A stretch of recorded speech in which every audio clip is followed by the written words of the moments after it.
dans ce chaos silencieux qu'un drone arcadien s'écrase entre les lignes. En quelques minutes, tout bascule. Les deux camps se jettent dans la mêlée, mais ce sont les Arcadiens qui remportent la course. Le drone est récupéré grâce à une unité d'élite que même nos meilleures sources ignorent. Leur nom, inconnu, leur visage, jamais vu. Certains les appellent les ombres de corps.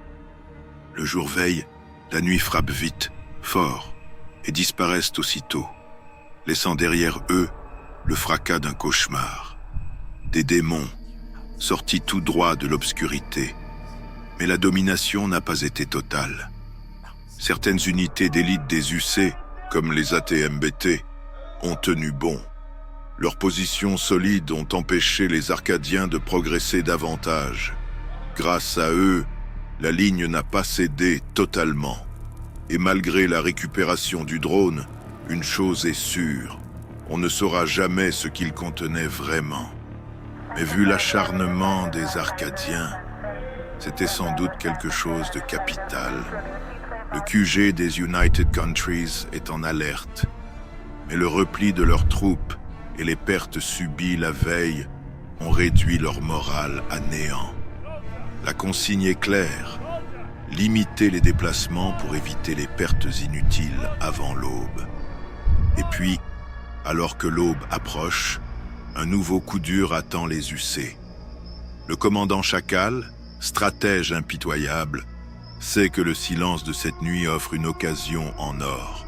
Alors que les UC tentent de reprendre leur souffle, il envoie l'unité d'élite de corps en mission d'infiltration, discrète et méthodique, pour frapper directement au cœur des défenses UC. Leur cible, le lieutenant Sigmund Björnsson, l'un des officiers les plus influents des UC, un homme dont la perte pourrait ébranler le moral de toute l'armée. L'infiltration est parfaite. Dans le silence oppressant, les Arcadiens se glissent entre les postes de garde UC, profitant de l'obscurité et de la fatigue de leurs ennemis. Quelques minutes plus tard, ils atteignent le poste de commandement de Björnsson. Le lieutenant Sigmund Björnsson n'est pas un homme ordinaire.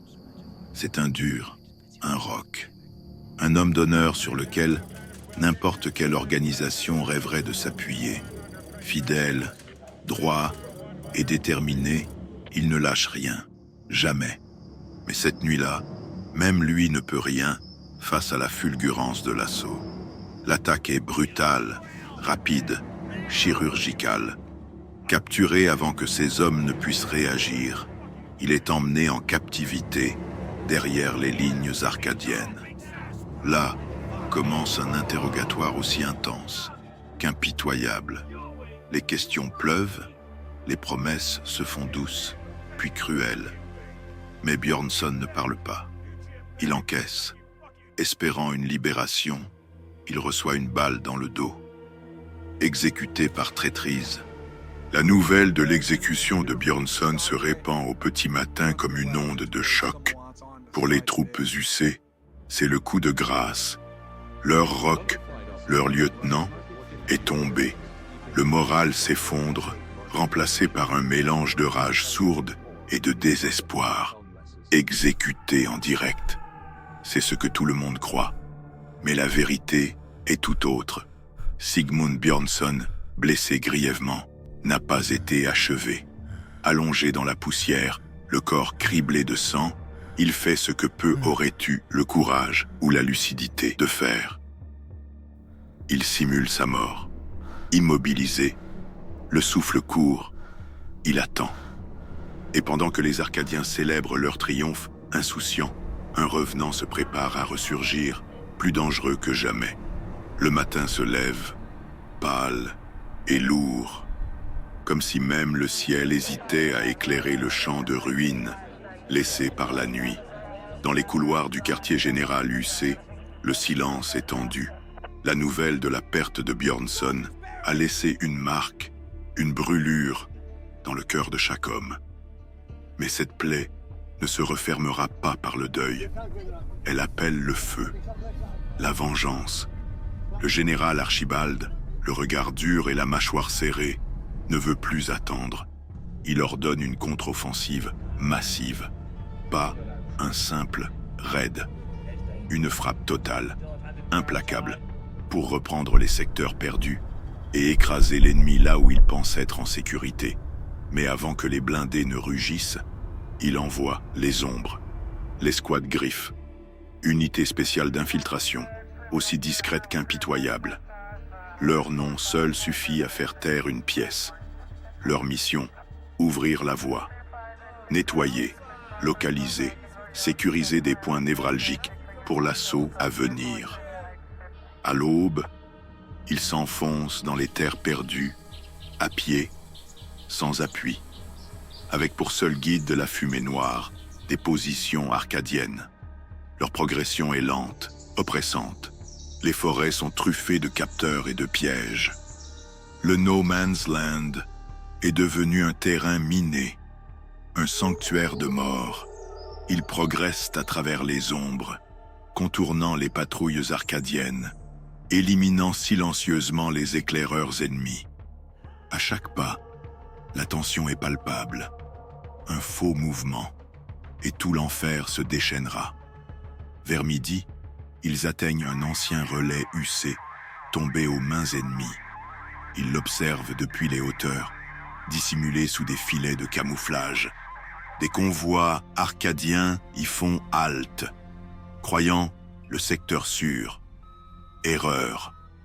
En quelques minutes, Griffe déchaîne l'enfer. Des tirs précis, des charges silencieuses. Un poste logistique ennemi est neutralisé et dans les données récupérées, les plans de redéploiement arcadien. Une manne stratégique et un signal. L'heure est venue. Les Griffes activent leurs balises. Dans le QGUC, le message est reçu. Le général Archibald n'attend pas un instant. Il ordonne l'avancée. La 3e division blindée, jusqu'ici tenue en réserve, reçoit l'ordre de foncer. Les moteurs grondent. Les chaînes d'acier dévorent la terre. Le sol tremble. L'heure de la contre-attaque a sonné. Le premier secteur tombe rapidement. Les forces UC avancent avec une détermination farouche, capturant les premières positions arcadiennes sans grande résistance. Mais au fur et à mesure qu'ils progressent, un sentiment d'inquiétude commence à s'installer. Les Arcadiens se sont-ils repliés si facilement? Ou leur avancée est-elle simplement un piège soigneusement préparé? Lorsque les troupes UC atteignent le 2e secteur, une tension presque palpable parcourt les rangs. Le drapeau arcadien flotte toujours fièrement, défiant les soldats UC qui s'avancent avec prudence. Mais dès qu'un soldat, dans un geste de triomphe prématuré, retire le drapeau, tout bascule en une fraction de seconde. Une explosion détonne avec une violence inouïe, projetant des fragments brûlants dans toutes les directions. Des cris déchirent le silence, et avant même que les soldats n'aient le temps de comprendre, une série de charges secondaires s'enclenche, chacune plus puissante que la précédente, formant un véritable mur de feu et de débris. Dans le chaos, les soldats UC tentent de se reformer, mais à cet instant, le piège se referme complètement. Depuis les bois qui encerclent le secteur, une embuscade soigneusement planifiée se déchaîne. Les tireurs arcadiens, dissimulés entre les branches et derrière les rochers, ouvrent le feu. Les tirs pleuvent sans relâche, chaque balle trouvant sa cible dans la confusion générale. Les troupes UC, piégées, sont exposées de toutes parts. Leurs cris de ralliement se perdent dans le fracas de la bataille, alors que des hommes tombent autour d'eux, emportés par la puissance des tirs ennemis. Au milieu de ce carnage, un symbole d'espoir se dresse pour les troupes UC, leurs blindés d'assaut. Un colosse de métal qui avance vaillamment, crachant des rafales vers les positions ennemies. Le blindé se fraye un chemin à travers la fumée et les éclats de pierre. Chaque impact contre son blindage, résonnant comme un coup de tonnerre. À chaque mètre gagné, il fait reculer les tireurs arcadiens, offrant aux troupes à découvert un moment de répit, un couvert temporaire derrière cette forteresse roulante. Mais la résistance des Arcadiens ne faiblit pas. Conscients que le blindé représente le dernier rempart pour les UC, ils concentrent leur feu sur lui. Les impacts se multiplient contre le blindage qui, bien que résistant, commence à montrer des signes de faiblesse. Les échos de balles, ricochant contre le métal, se mêlent aux cris des soldats autour, alors que l'équipage du blindé continue de riposter sans relâche, balayant les positions arcadiennes avec une détermination inébranlable. Sous le choc des explosions et des tirs croisés, les lignes UC vacillent. Certains soldats, dans un élan de survie, tentent de se replier vers une lisière en contrebas, espérant trouver un abri. Mais cette retraite improvisée se révèle être une course désespérée à travers un véritable champ de mort. Les Arcadiens, ayant parfaitement anticipé leur fuite, resserrent l'étau. Des mitrailleuses lourdes sont positionnées en hauteur, crachant des rafales qui déciment les troupes UC en fuite. Des mines antipersonnelles, dissimulées dans les herbes hautes, explosent au passage des soldats. Ceux qui survivent au tir se retrouvent piégés par les explosions qui déchirent l'air autour d'eux. Dans cette lisière, le blindé continue de se battre avec un acharnement presque héroïque, tentant de couvrir le repli des troupes UC. Mais les tirs incessants finissent par avoir raison de sa carapace d'acier. Des tirs directs atteignent ses chenilles, le forçant à ralentir. Puis, dans une dernière rafale, les Arcadiens parviennent à percer son blindage. Une explosion intérieure secoue la machine et la flamme jaillit de ses trappes, transformant le blindé en une boule de feu. Le symbole d'espoir des troupes UC s'éteint dans une détonation sourde, laissant les soldats encore plus exposés. Les hommes tentent de se cacher derrière chaque tronc et rocher, mais aucun endroit n'est sûr. Les grenades éclatent dans des gerbes de terre et de sang, projetant des éclats dans toutes les directions. Des corps tombent, les cris de douleur s'étouffent dans la fumée étouffante. Certains soldats, blessés, rampent dans la boue en espérant se mettre à couvert.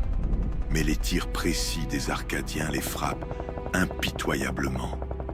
L'espoir de repli se transforme peu à peu en un cauchemar où le nombre de survivants diminue à chaque seconde.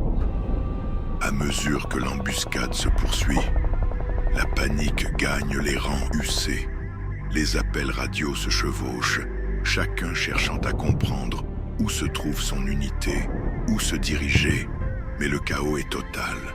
La lisière devient un piège mortel. Des ordres contradictoires résonnent dans les radios, augmentant la confusion générale. Les soldats UC, acculés et submergés, ne savent plus s'ils doivent avancer, se cacher ou tout simplement survivre à cette pluie de feu. Dans ce tumulte, quelques officiers UC tentent de réorganiser ce qu'il reste des troupes. Ils ordonnent une dernière ligne de résistance, une tentative désespérée de reprendre l'avantage. Mais ils sont rapidement repoussés par la puissance des tirs arcadiens. Les positions UC s'effondrent sous la pression et chaque soldat tombe, l'un après l'autre, comme des dominos dans cette mare de boue, de fumée et de sang. La contre-offensive, qui avait débuté avec tant d'espoir, s'achève dans un carnage impensable. Les Arcadiens, plus implacables que jamais, tiennent leur position, ne laissant aucune chance aux forces UC de reprendre pied. Ce secteur, en quelques minutes, est devenu un tombeau pour les forces UC. Les corps de leurs soldats étendus là où ils sont tombés, témoins silencieux de la brutalité de cette bataille finale. Alors que les UC battent en retraite, un espoir inattendu apparaît à l'horizon. Un camion UC surgit derrière les lignes arcadiennes, transportant une petite unité de 5 soldats, une task force, envoyée en désespoir de cause pour frapper en profondeur. Cette attaque surprise sème la confusion dans les rangs arcadiens. Les tirs fusent depuis le camion, et dans un ultime acte de bravoure, les soldats UC parviennent à créer une ouverture permettant à certains de leurs camarades de se replier en direction de la forêt. Mais ce répit est de courte durée. La forêt devient le théâtre d'un combat intense et désespéré, où chaque arbre, chaque buisson devient un couvert fragile dans ce combat acharné. Salvatore Il Drago Bellini, un vétéran respecté des UC, se bat jusqu'à la fin. Dans un ultime acte de bravoure, il tient la position, dos au mur, son arme dirigée vers l'ennemi, prêt à défendre chaque centimètre de terrain. Mais l'inévitable arrive et Bellini tombe blessé sous les tirs arcadiens.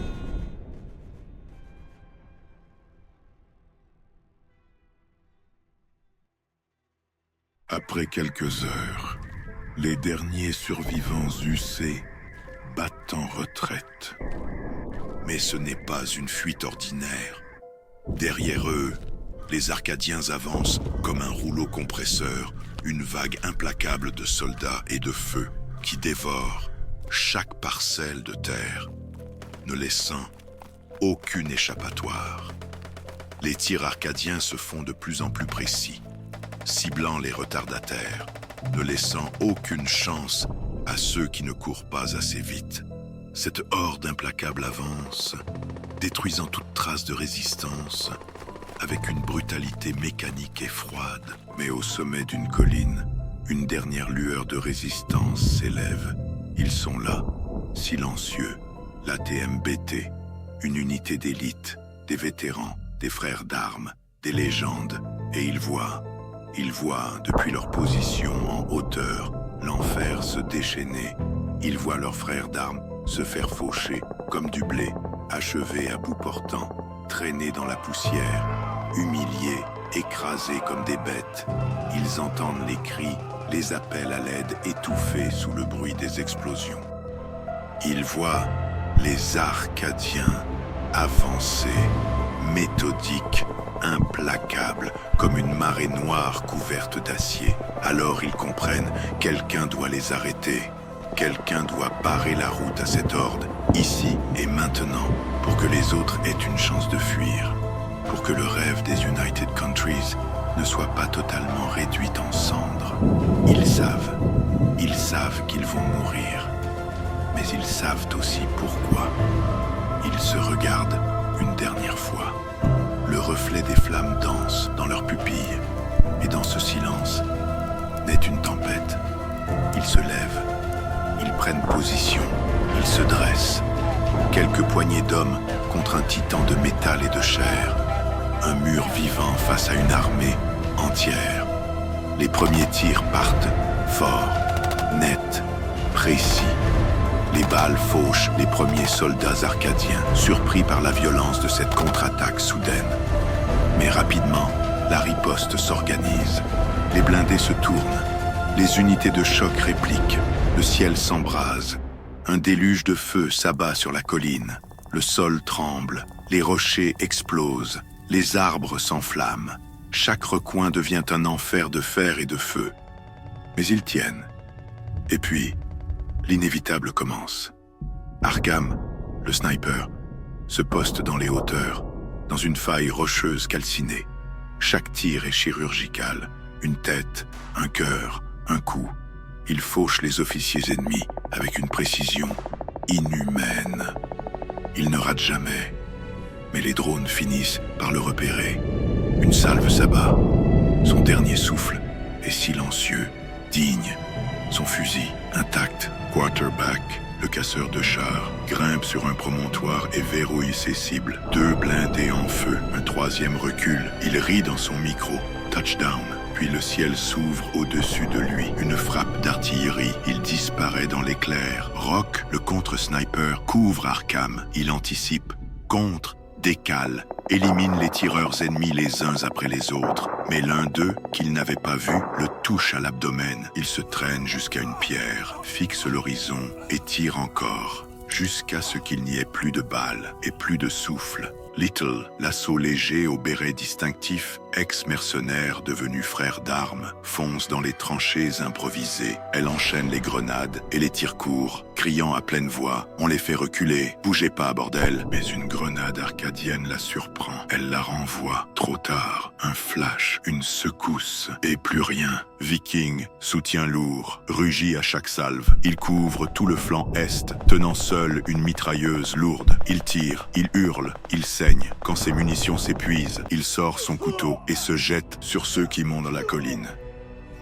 Et il en emporte plusieurs avec lui. Viking est le dernier en vie, couvert de sang et de poussière, adossé à une pierre en feu, regarde les Arcadiens grimper la pente. Il inspire, une fois, puis une deuxième. Il lève son arme et tire. Encore, encore. Puis son arme s'enraye, alors il sort son arme de poing, puis son couteau, puis ses poings. Il se bat jusqu'à ce que tout redevienne silence. Quand les Arcadiens atteignent enfin la colline, ils ne trouvent pas des soldats. Ils trouvent des pierres tombales vivantes. Chaque position est une trace de courage. Chaque corps, un serment accompli. Ils ont tenu. Ils ont ralenti l'inévitable. Ils ont offert du temps aux autres. Et peut-être, juste peut-être, ils ont sauvé un monde libre. Car parfois, une poignée d'âmes suffit à défier l'histoire. Et ces noms ne seront jamais oubliés.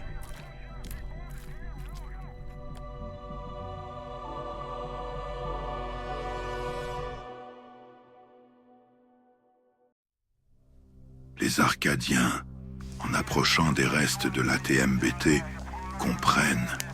Ils comprennent qu'ils n'ont pas vaincu une simple unité. Ils ont affronté des hommes plus grands que la peur, plus puissants que la mort. Des hommes devenus légendes. Car parfois, ce n'est pas la victoire qui compte, mais la façon dont on affronte l'inévitable. Le courage d'affirmer « Je ne plierai pas », même si le ciel s'effondre. Et alors que les Arcadiens foulent le sol conquis, il ne reste plus que les ombres d'un peuple tombé. Les héros sont morts. Mais leur écho, lui, traverse les âges. Et c'est là, au sommet de cette victoire, que le commandant Chacal fera un geste inattendu. Face à ces morts qu'il admire, il plie le genou. Il ordonne que les corps des UC soient rendus aux leurs. Qu'un monument s'élève, non pour la gloire d'Arcadia, mais pour la mémoire de ceux qu'ils ont vaincus. Car même la puissance, même la domination, doit fléchir devant la grandeur du courage. Alors que le vent balaye les vestiges de la guerre, que le silence s'impose comme une fin de chapitre, la guerre de Granicus s'achève. Mais les noms des morts, eux, résonnent encore. Non dans les rapports militaires, mais dans la légende, gravés à jamais dans la pierre et dans les cœurs. Ainsi s'acheva la bataille de Granicus. Dans le sang, la gloire et les cendres. Les UC ont perdu cette terre. Leur armée est brisée, leurs héros tombés et leur position balayée par la marée arcadienne. Mais si les corps furent rendus à la terre, les âmes, elles, se sont gravées dans l'éternité, car cette défaite n'est pas la fin, ce n'est que le commencement. Une guerre plus vaste, plus obscure, se dessine à l'horizon. Une guerre où les vivants devront répondre à l'héritage des morts et aux promesses faites aux disparus. Et déjà, dans les profondeurs de Latimar, des échos résonnent, des rumeurs, des fragments de vérité. On parle d'un projet secret, né dans l'urgence, nourri par le désespoir. Le projet Shoden, un pari fou. Utiliser l'écho, cette force mystérieuse, pour créer l'arme absolue. Mais certains parlent aussi de mines oubliées, d'enclaves perdues dans des terres dangereuses, où l'écho affleure sous la roche, et où des choses, longtemps ensevelies, commencent à s'agiter. Une chose est certaine, les UC sont tombés, mais pas brisés. Arcadia a remporté la bataille. Mais la guerre, elle, ne fait que commencer. Car dans les cendres encore fumantes de Granicus, un souffle nouveau s'élève. Les vents tournent, les alliances vacillent. Et au loin, quelque chose s'éveille. Un choix se dessine, plus grand que les armes, plus profond que l'orgueil. Rejoindrez-vous les rangs d'Arcadia, fer de lance d'un nouvel ordre implacable, bâtissant un empire sur les ruines du passé? Ou défendrez-vous les couleurs des UC, derniers gardiens d'un rêve de liberté, debout contre l'inévitable, portés par l'honneur et la mémoire des leurs? Car même au cœur de la défaite, il reste des braises. Et parfois, il suffit d'un souffle pour raviver l'incendie. Et sous les collines silencieuses, l'écho recommence à murmurer.